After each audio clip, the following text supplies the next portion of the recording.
Hello বন্ধুরা, তো শুভ সন্ধ্যা সবাইকে। তো তোমরা সবাই কেমন আছো? আমি তো খুবই ভালো আছি। তো আজকে আমি চলে এলাম একটা রান্নার ভিডিও নিয়ে।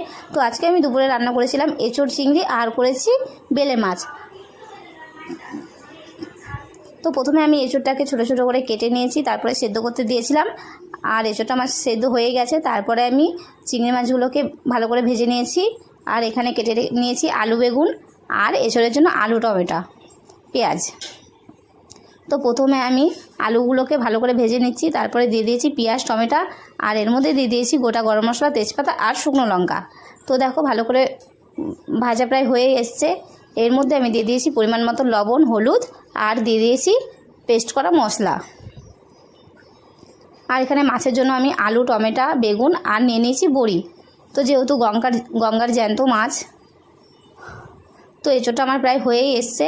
এর মধ্যে আমি দিয়ে দেবো পেস্ট করা গরম মশলা। তো মাছের তরকারি হয়ে গেছে। তো আজকের রান্না তোমাদের কেমন লাগলো